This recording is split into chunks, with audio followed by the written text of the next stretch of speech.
Hey folks, welcome in. This is Chris with Alpenglow Digital. In today's video, we're going to look at how to add an SVG image to your Power App and, more importantly, how to animate it. What we're going to recreate in this video is a simple little dashboard. This could be a multi-step form, in our case, just a little training dashboard that allows folks to step through different elements of the dashboard. We're going to track the progress up here on the top right. So here on the first screen, you're going to be at 0%. When you click, you're going to go to 25%. Click again, 50%. Again, these values can be whatever you'd like. Also, if you click back to the left and go to a previous step, you'll see it decrement by 25%. And so what we're going to do here is learn how to grab an SVG, how to encode it in Power Apps, and then how to use Power Apps variables to change some of the elements of the SVG. In our case, we're going to touch like the radius of the circles and how much of the circle appears as progress is being made, things like that. You can do a lot of awesome things with SVGs, and it's not quite as simple as traditional web development in terms of animation, but we do have a few fun tricks up our sleeves for Power Apps specifically. So without further ado, let's go.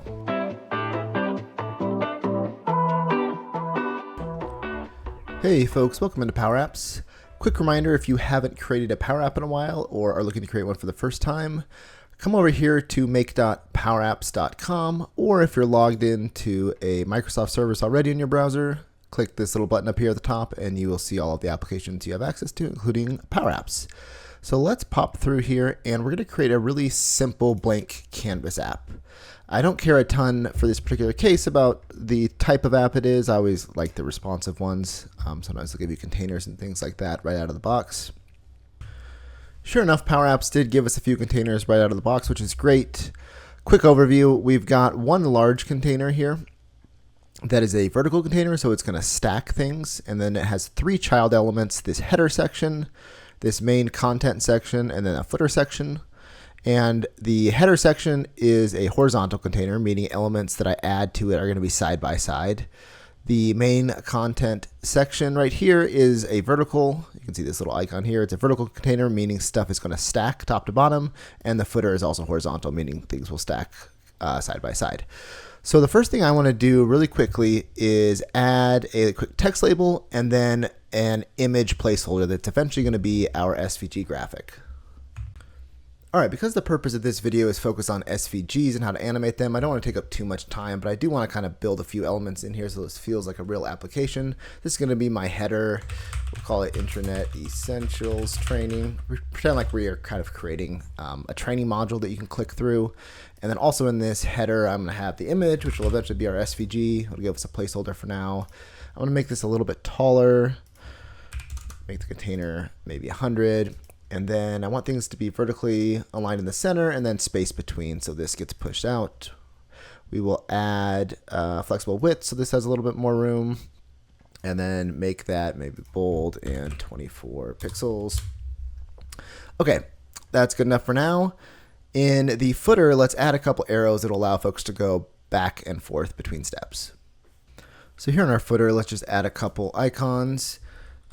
The old icons, which is what I'm using here, do have an on-select property. So if I click this and go to advanced, you can see on-select. I think the new icons do not have this action because they recommend to use buttons instead, as icons really shouldn't be something that conveys like an action. So if you have modern controls and themes set up, which again, settings, updates, you can select on modern controls and themes. If you are using a new icon, you just might not see this property. So instead of icons, just use a button. All the code will be the same. So in addition to a back arrow, I'm going to add another next arrow. Again, with my container selected, I'll come back over here to display. I want this to be centered both vertically and horizontally. Let's add like a little gap between them. Okay, great. So a header image, which will be our SVG image, and then we have our backwards and forwards toggle. Now it's time to actually focus on our SVG. So we have our image here. Right now it's just defaulted to kind of this variable, which is kind of stored in Power Apps, and it just shows this sample image here. I want to go find an SVG to work from. If you are very skilled with SVG, feel free to create your own. I think that they're a little bit overwhelming, and so I found this great site. Shout out to Nikita. I will put this URL in the show description so you can grab it yourself. And what this allows you to do is just really quickly specify a few things about this really simple progress generator. You can choose things like colors and size. I'm going to use everything kind of default, except that I like that it shows percentage, so I'm going to check that. And then all it's going to do is spit you out this SVG code. So if you haven't seen SVG code before, it is really just a combination of different shapes and lines and colors and things like that. We won't dive into the anatomy of an SVG here in this video, but this is the site that I'm going to use. You can also use your own SVG. Again, it'll just be important that we are using variables in place of certain values eventually. So feel free to use this one for the purpose of following along, or if you want to give it a shot with a different SVG, go for it. So I haven't changed anything. This green color is okay. I've only clicked show percent, and I'm going to grab this and copy it. Back over here in Power Apps, I wish it was as simple as entering this in as a string, but unfortunately it's not. We need to let Power Apps know, hey, I'm giving you an SVG code, and I need you to render it as an image of type SVG. So one of the first things that we want to do, because we are eventually going to pass this in as one big string, it's going to be the data information and then the actual image information. It's going to look something like this. And it's going to be one long text string wrapped in these quotes. We want to take the SVG code that we have and change that from double quotes. So I'm just pasting what I had from that site. Looks like this. We want to change these to single quotes because this is all going to be one long string, and we don't want it to conflict with the quotes that we need to use at the beginning and the end of what we send to Power Apps. So I just opened up Notepad here. It doesn't matter, in a text editor. Come in here. Let's select our code, and I'm going to choose to replace every instance of double quotes with single quotes. Click replace, and now we have our SVG code. Okay, we're almost there, but we firstly need to tell Power Apps, hey, this is SVG code that you're about to see, and that's what you should use to render the image. Back here in our image, let's start typing out what we need Power Apps to understand. And the first is kind of what data type are we going to send? What type of image are we sending? So if we, again, we're going to keep two giant quotes because we're going to eventually send one long text string. The first is going to be the type of data that Power Apps can expect. It's going to be an image /SVG plus XML. And then it's semicolon UTF-8, comma, and now we are ready to send it the actual image data specific to our progress loader. So this just says, hey, you're about to get a text string. Here's the data type you can expect, and that is what you need to render on the screen for us. Now to pass it the actual image code, we're going to use an ampersand. And again, what this is going to do is just going to concatenate two different strings. So here's the first part of the string that's just the data type, and the second part is going to be the actual image type. And so there's a function in Power Apps called encode URL, and this expects a big URL, or just in our case a string, in our case code, and it will encode this in a way that the browser understands, hey, I'm going to render this as an SVG, this particular code. So we have encode URL, and inside that we want to stick our SVG. So again, I'm copying what we had already. This is, again, we changed these to single quotes so they don't conflict with kind of our opening and closing quotes. And now, if you come up here, you can see that our progress SVG is visible. Now that we've got our SVG in here, let's take a look at how to tweak this kind of programmatically. So the way that it works now, there's two circle elements, one overlapping the other. You can see if you look at the image here, you got this gray circle, which is complete, and this green circle, which doesn't go all the way around, that kind of represents our progress. And again, all those are hard-coded. So this stroke dash offset is kind of what dictates how much of the green circle is showing, and percentage, again, is hard-coded. So if we change this offset to be 0, I think this whole thing ends up looking green. Yep, you can see. So it just represents kind of 100%. So this is one of the variables, or one of the elements, that we will change programmatically soon. It's a little bit more difficult to calculate this. So what we're going to start with doing is calculating the radius, or providing this SVG with a radius value instead of it being hard-coded as 90 for each of those. The radius is important because we're eventually going to calculate the circumference. And the circumference is important because we will eventually need to tell this SVG how much of the circle to shade in green, hence this value. And that will require that we give it a circle, or at least we know the circumference value, and then calculate it further. So let's just take a look at something simple. Instead of statically typing 90 here, let's set this value just using a Power Apps variable. I'm going to have this variable declared when the app first starts. So if you select app, come up here to on start, this is where you can set any sort of actions you want to take place as soon as your application boots up. It's a great spot for declaring global variables that you might want to use across screens. I only have one screen here, so I could probably do an update context and just have a local variable. But since I'm not worried about conflicts, I'm just going to use set because it's just a little bit easier to type. And I'm going to call this variable progress radius, and let's set it at 100. So again, the app is going to boot up. This variable is going to be set to 100. And then we can use this variable inside of our SVG. So I'm going to click our SVG. And where we have 90 hard-coded, we are instead going to add our variable. And so this won't work yet because this is being stored as a string. So it's going to pass progress radius to R. That doesn't make sense because it's a number. And so what we need to do is we need to end this string. And then we're going to concatenate that value and then start the string over again and finish it out. So we're going to do the same thing here. I'll explain that in a second. Again, we're going to end the string. We're going to say, hey, add this variable in here, and then start the string back over. So this will, again, result in just one big long string. We are, instead of just adding 90 here, we're saying, hey, stop the string here, add in a value here, which is blank because we haven't had on start triggered yet, and then go ahead and concatenate that with another string. Oh, and then you get here and you're like, okay, stop, concatenate this with our variable, and then concatenate it with the final segment of the string. So again, the end result is just one big long text string, but this is how we would concatenate it and put in variables so that the variables are read actually as Power App variables and not as just plain text. So let's take a look. This will make more sense in a moment.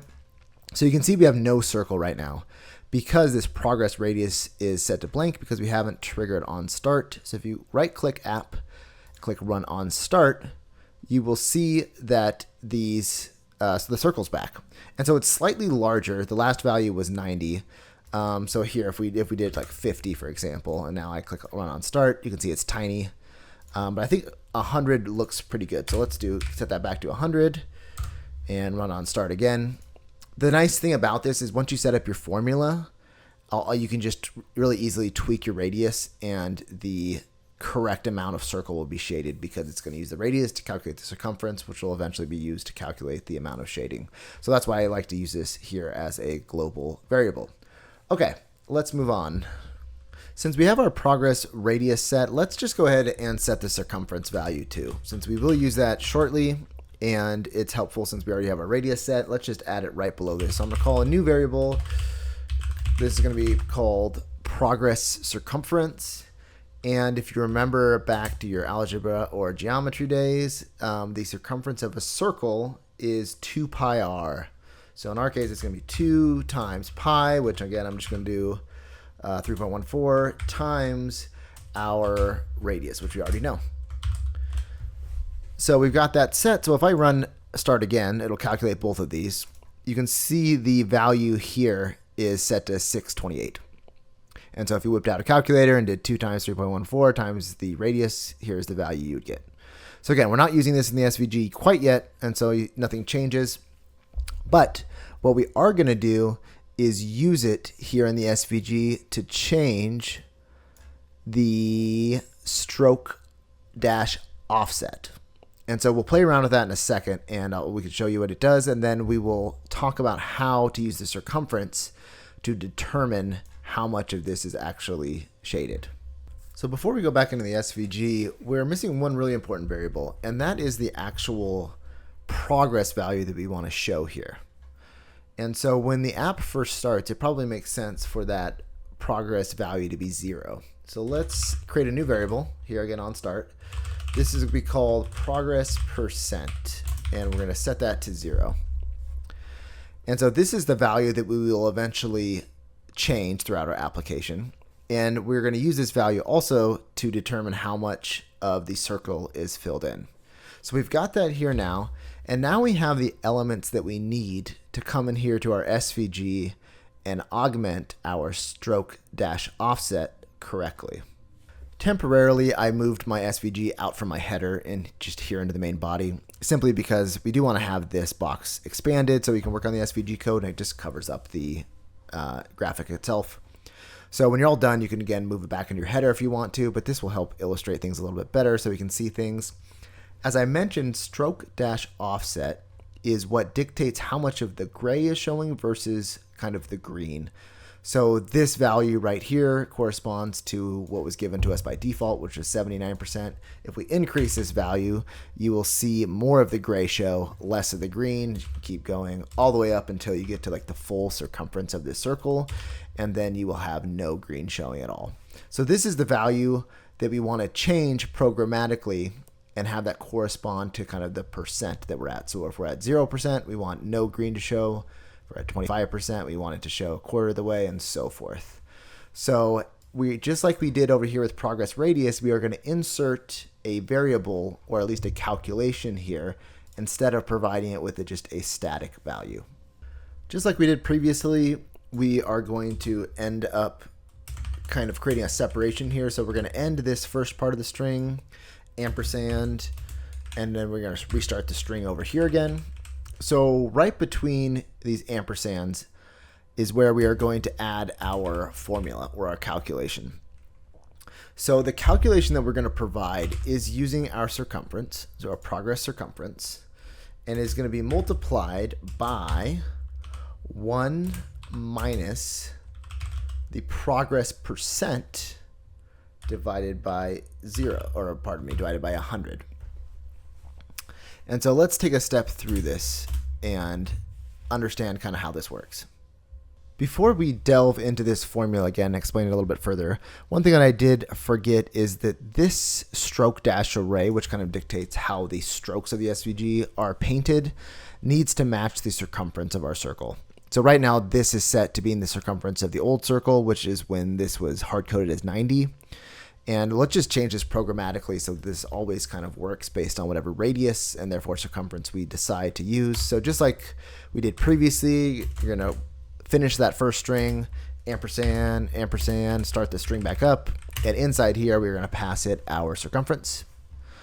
And so now we know that our progress percent is set to 0. Again, if it's not looking correct, make sure run on start is selected. And now you see no green, which is what you would expect with a 0 progress. So let's go back up to the stroke dash offset. So what this is doing is kind of dictating how much, again, of the gray circle is dominating the green circle, if you will. So if you highlight this whole thing, you can actually see the calculated value, which is 628, which is just the value of their circumference. So there's just no room left for green to be. If we went back to our app on start and set it to 25, again, hit run on start, you'll see that more of the green is coming out. And so if you highlight this value again, you will see that this is smaller than 628. So if you think about their circumference as a whole is 628, now only 471 of that is gray, and the remainder goes to the green. So again, as this percent gets bigger, then you have 1 minus a bigger percent. Therefore, this calculated value is going to get smaller and smaller. The calculated value represents gray. So it makes sense as our percentage goes up, the gray goes down. So let's do one more example here. Instead of 25, let's do 80. Again, run on start. And now you'll see that 80% of the circle is green and the remaining 20 is this gray color. One other quick element, which I'm sure you've noticed, is now that we know kind of the percentage, we might as well use that instead of just a static percentage in here. So again, close this out, ampersand, space ampersand, open it back up. Oh, yep, I guess we do want a percentage in here. So let's see how we're going to do this. Ampersand, ampersand, percentage, ampersand, close. Okay, so in here, we can just add our progress percent. And then this actually is supposed to be a string. So we can actually add that in there. So now we have our percentage. So not only is it calculated, the circumference is calculated, but the actual text showing up is calculated. So again, if I change this to 20, run it, you'll see 20% in the middle correctly, and then 20% of the circle is highlighted green. Let's do a 40%. You can see it. Awesome. Okay. So while this looks great, it's not animated. And animation in Power Apps is really tricky because there's no great native way to do it. So a lot of really smart folks have kind of come up with a way to use the timer, which is a widget that you can insert here. And you essentially use it as almost like a for loop in traditional web development, where you're going to set the timer, it's going to run, it's going to change a variable, and then this is going to kind of tick upwards so quickly that it almost looks like a smooth animation. So it's going to get a little bit complicated, but we're going to take it step by step, starting with adding a timer. Just like with any other element in Power Apps, you can come up here to Insert, select Timer.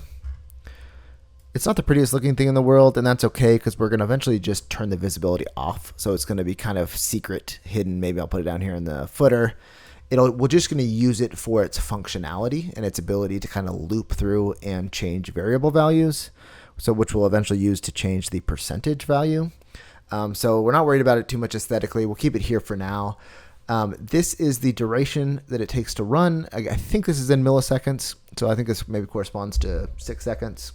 We'll worry about that soon. We're going to lower it drastically because we want it to cycle through to kind of make it appear as though it's animated, like it's running smoothly. So we'll change that in a second. One of the other attributes we do want to change is the repeat. So this is set to false. If we set it to true, that means it'll automatically loop back through and start over at the beginning, which is really helpful because we are going to ask it to essentially loop through values and move this percentage up until it reaches a certain point. So we want it to be able to loop through and restart itself essentially. The starting value is here. We are going to, it's either going to be a true or false, but what we can do is use a variable to determine whether it should start or stop, and this will be true or false. So we're going to create a variable here that we're going to use in the start property of the timer. So I'll come back up here to my app. This is going to be called set run progress timer, and this is going to be set to false initially. So I have this back here. I'm going to select my timer. Instead of explicitly saying false, I'm going to use this variable. Get this out. Okay, we've got that set up. The other really important part is called on timer end. And so what this is going to do is a lot of the heavy lifting for our kind of formula that will dictate what percentage shows. So when the timer ends, it's going to check, hey, is the value I have now the desired value, or do I need to keep going and loop higher or lower? So that'll make more sense in a second.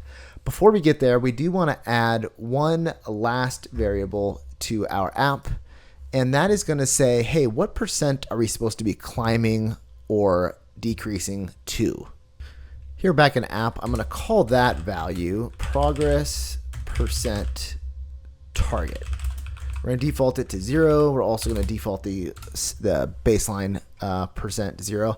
And so what we're going to use this value for is with our button clicks, we are going to want to set whatever the current value is, say it's 25%, to a new target of 50%.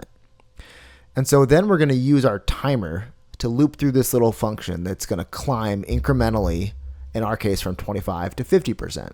Or if we click down, it's going to know, hey, I got to go down from 50% back to 25.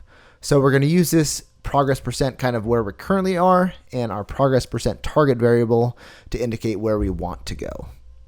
Alrighty, so here I have my timer selected again. I'm on the on timer end property. And this is probably the most complicated formula that we're going to write. And it's really not super complicated once you kind of get your head around it.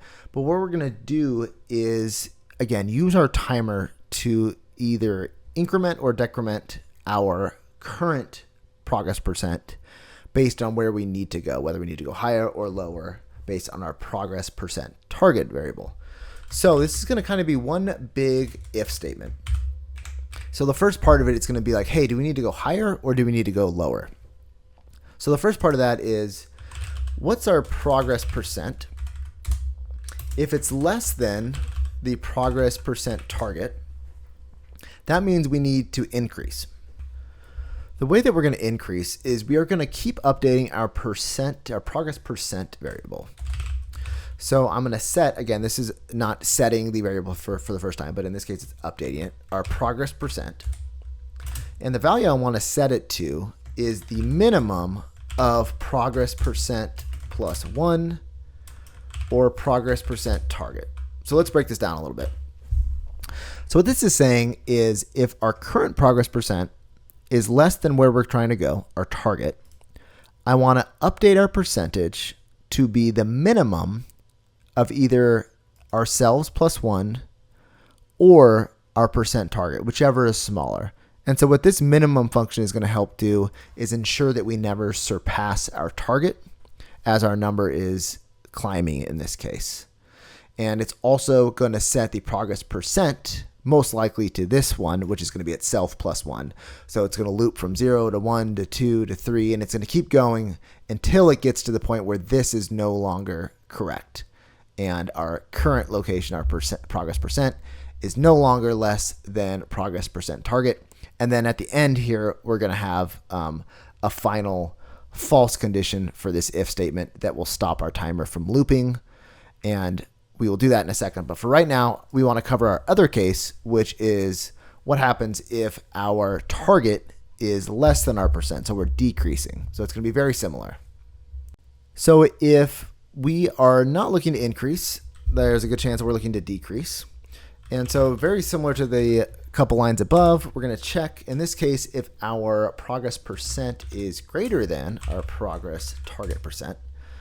And that means we are looking to go downward. So say we're decreasing from like 75% to 50%. Then this will return true, and therefore it's going to run this next line for us, which again is setting or updating our progress percent to now the max of two values.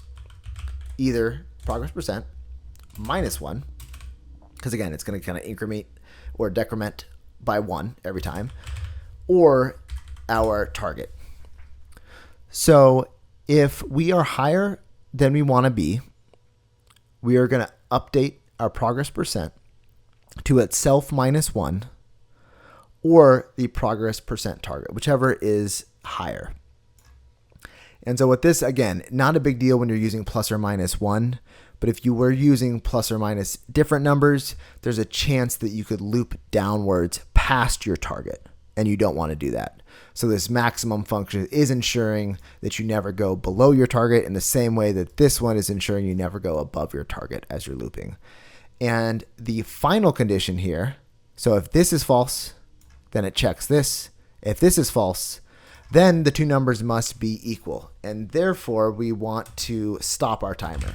So we are going to change the run progress timer variable to false. And that'll say, hey timer, you've done your job, stop looping. Alrighty, I know that that was a lot. It's a little bit difficult to maybe kind of wrap your head around initially. We are essentially, almost kind of writing something like JavaScript within this timer on end, where we're just looping through, checking to see if a condition's true. If so, incrementing something by just a kind of a classic for loop. I wish you could write plain Python or JavaScript or something in Power Apps. Obviously a security risk for many reasons. And so we're kind of doing it this roundabout way using a timer. But the exciting part is the infrastructure is done. And so what we need to do now is we can dictate the percentage based on our buttons. And so the way that I'm envisioning this little sample is maybe I have 5 steps. I have a 0%, a 25%, a 50%, a 75%, and then you get to the final step, which is kind of 100%.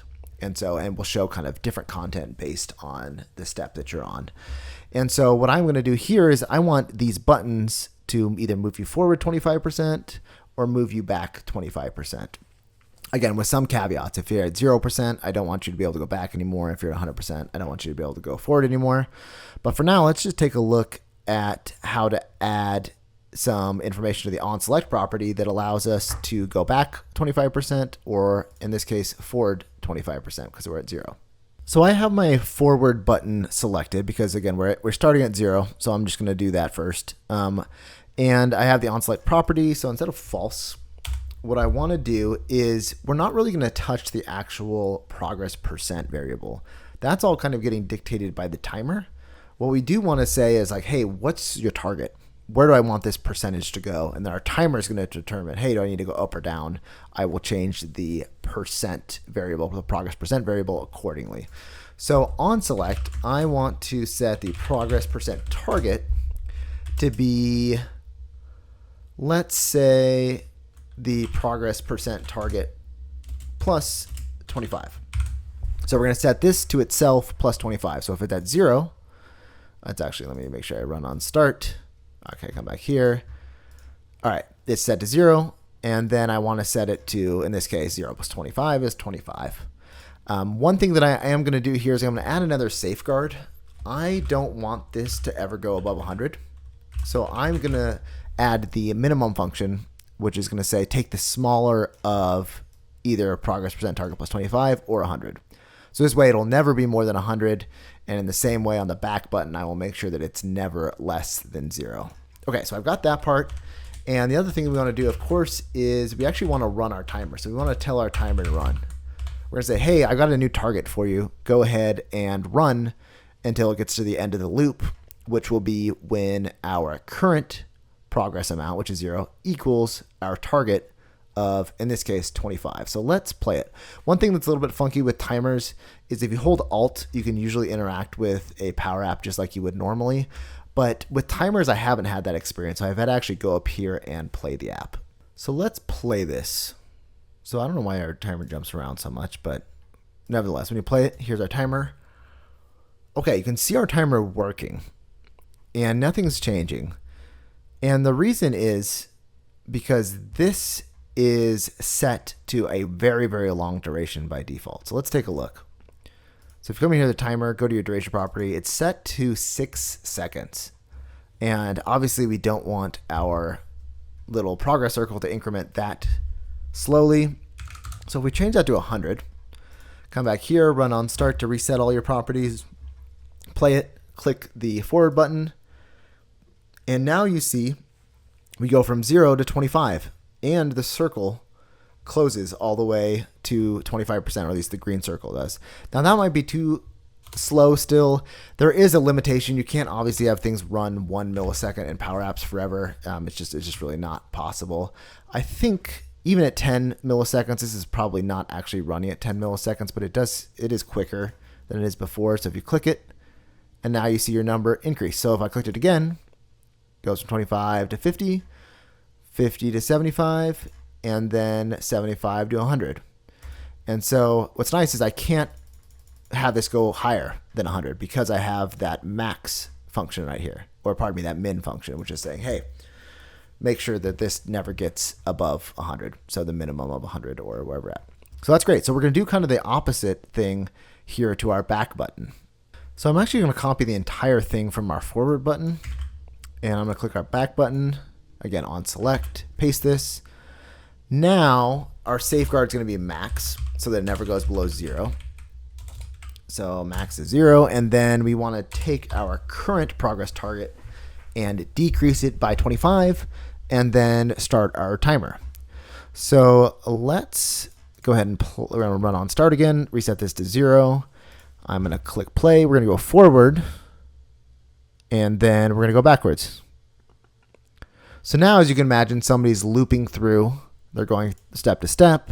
They said, oh, I really want to go back and see what that last step was. They go back. This resets appropriately. Again, these values can be whatever you'd like them to be. The 25 value here, that's just a nice, simple number. They could be 10 if you had a bunch of steps.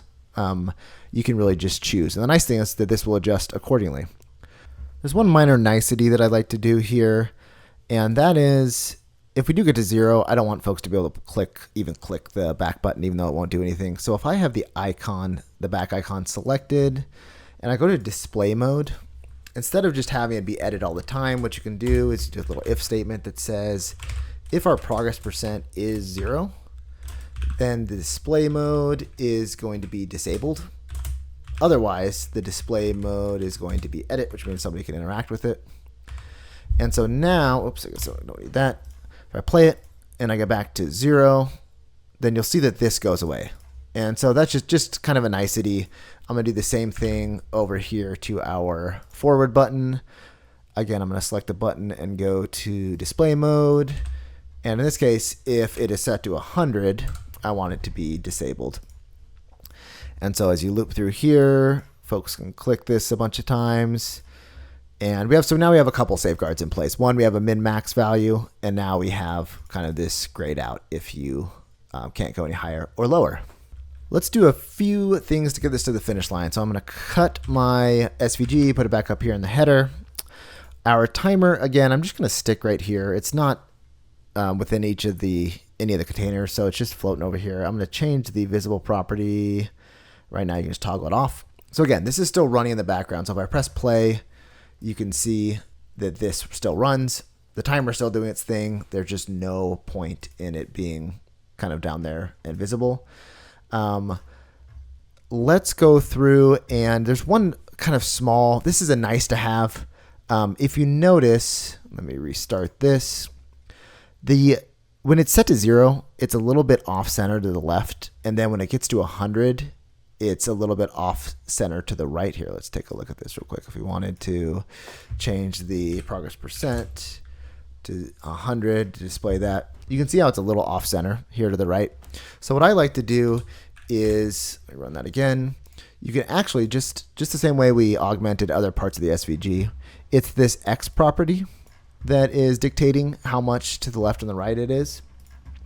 And so what I like to do is I like to calculate this kind of based on if there's one number, 0%, two numbers, or three numbers if it ends up getting to 100%. And so I move this over a little bit so it looks like the numbers are always kind of centered. So let's just do that really quickly, just as a nice to have. So just like we did elsewhere, instead of passing in a static value, we're going to close it off. We're going to do an ampersand, and then we're just going to calculate the formula right in here. So it's going to be just a simple if statement. So if the progress percent is less than 10, meaning it's just a single value, 0 through 9, I want to have it have an X property of 66. If it is, let's say, greater or actually equal to 100%, because we're only going to have one triple digit. So if progress percent is equal to 100, then I want to have it as 38. Otherwise, I want it to be 52, which was kind of what its default was. So let me just double check that I have all these parentheses closed off. Okay, that looks good. So again, looking at the progress percent, if it's less than 10, I want my X property to be 66, which means it's going to be moved over slightly more to the right. If that's not true, then it's going to check this. If it's equal to 100%, then I want it moved slightly more to the left because we have 3 digits plus the percent sign to fit in there. And if neither of those are true, then it must be double digit, and therefore 52 is an okay property for our X. So let's take a look.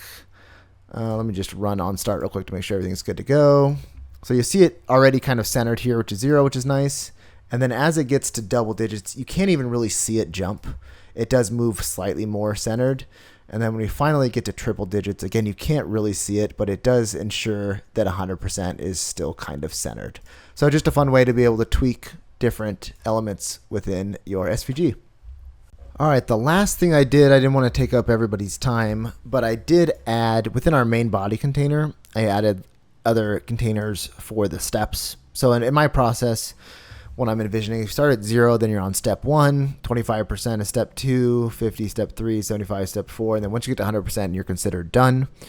So I have these individual containers here. The visibility property for each is just set based on whether it meets this criteria for percent target. So again, if somebody's here visiting this for the first time, it's going to be 0%. Therefore, this will be true, and this container will show. If you click this, you'll go to step 2. Again, when you look at step 2's container, let me go to the visible property of this. It says, hey, is the target you're shooting for 25? If so, show it. And this is a way for you to kind of loop through each of the steps. Again, this is not pretty. I would add padding and some coloring and stuff like that. and then you get to the final step and you're done. So this is one way to just kind of create a nice step-through experience, whether it's like a multi-step form, or in this case, maybe it's just you want somebody to be able to read the criteria. It's always nice, I think, when you come to a web experience and you need to fill something out, to know how close you are to the finish line. And while this isn't true like web development animation, it is kind of the closest thing we have in Power Apps these days, from what I can tell. And it does add a nice little extra dimension and movement to your Power App. Alrighty folks, that does it for this little quick overview on how to add SVGs to Power Apps and how to animate them. As you saw from the SVG code, there are a ton of different properties within SVG. This is a very simple SVG, and there are a million things that you could do. You could change the colors, the font families, the sizing of different elements. So there's a lot of potential for using Power Apps variables with your SVGs. I find that this little progress bar animation adds a nice little bit of dimension to Power Apps, which sometimes feels a little bit flat as you're kind of clicking through different pages. So go out, find an SVG you love, figure out ways to augment it in Power Apps, and have fun. We'll see you next time. Thanks for watching.